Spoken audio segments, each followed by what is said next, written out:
All right, y'all. D-Lo 404 boxing. We'll get this one out real quick. Tank Davis with the vicious KO stoppage on Mario Barrios. I think it was in around 11. Um, for my prediction, I picked Tank to win. I think by a fifth round stoppage.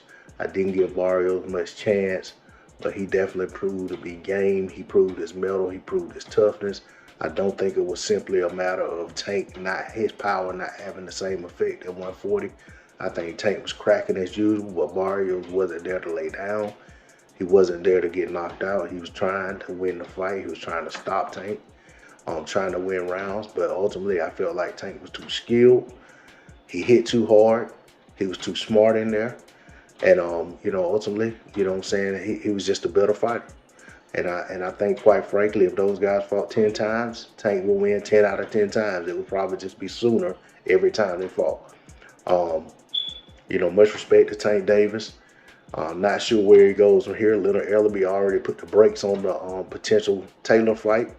Basically telling that lie that Taylor don't bring anything to the table, bring enough to the table. When I already, like I said, if Barrios brought enough to the table, Taylor certainly brings enough to the table. But we already know how that team moves, and I'm not going to take that away from Tank's victory.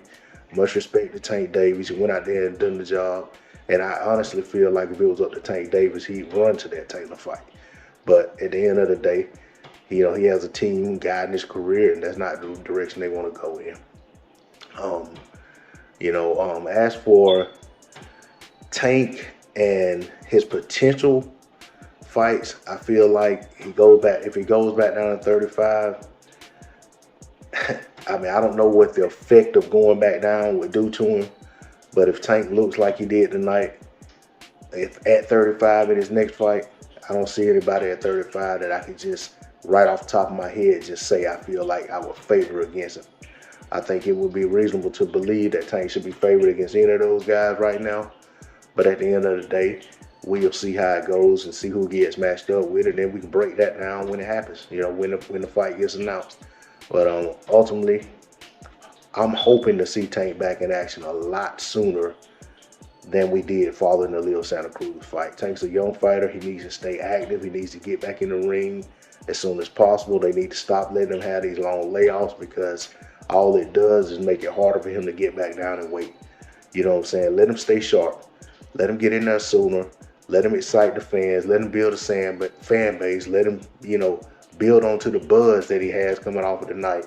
Don't let him sit around on the couch for 6 months. Or not sit around on the couch, but you get what I'm saying. Don't let him be inactive for the next 6 months. Get Tank back in the ring within 3 to 4 months. That's all I got to say on the subject. D-Lo 404 Boxing. Like, share, comment, subscribe. I'm out. Peace.